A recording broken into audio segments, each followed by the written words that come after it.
making this video in an effort to save you some time and energy. I've done a lot of Googling trying to figure out any potential advantage going from Iridium to Ruthenium spark plugs, and have only found muddled marketing information and semi-uneducated posts on random boards throughout the internet. I got aggravated, so I actually called NGK and talked to tech support and thought the world should know the actual real answer.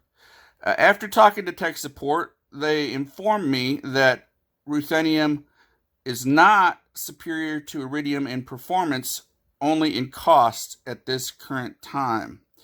I'll show you why. All of the stuff you read on the internet compares it to Iridium spark plugs.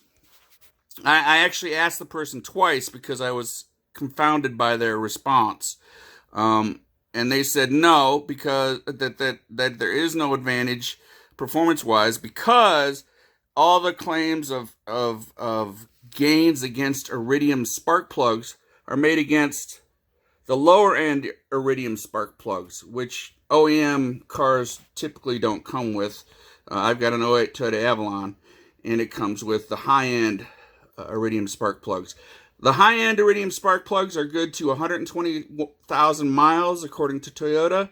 And the low-end, as you can see here, these are all the spark plugs that are available for my model car. The top Iridium listed there is NGK part number 6619, and that's only good for 60,000 miles. If you look two down from the top being there, look two down, you'll see this, Lazer Iridium high ignitability spark plugs.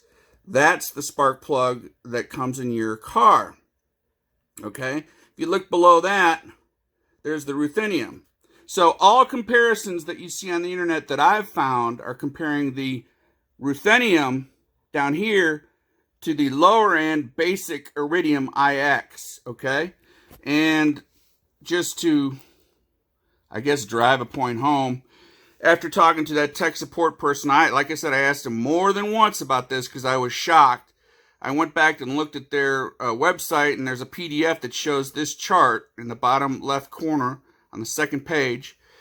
If you see up in the top left corner right here, see the top, it says NGK Iridium IX, which is the low-end Iridium. And then it says NGK Ruthenium.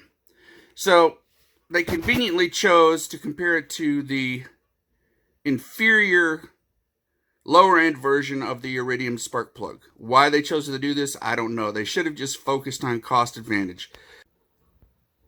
To be crystal clear, during that same phone call, I asked the tech support person at NGK if there was any mileage advantage, in other words, service change interval gain that you would receive from going to the Ruthenium from the Iridium high-end version, the 120,000 mile version, and I was told that there is no gain in the life of the spark plugs. Again, the only advantage is the Ruthenium is cheaper, which is an advantage, it's just not a performance advantage. So that's it. Right, currently they're selling, for roughly 2/3 of what the Iridium's selling for. But there is no mileage advantage when you compare apples to apples, which is the high-end Iridium 120,000 plug to the Ruthenium plug. Long story short, you've got to decide if going to Ruthenium is worth the risk of possibly being a guinea pig in relation to its use. But the tried and true and recommended, at least by Toyota, is Iridium, the high-end the 120,000 mile version of the spark plug. So you be the judge.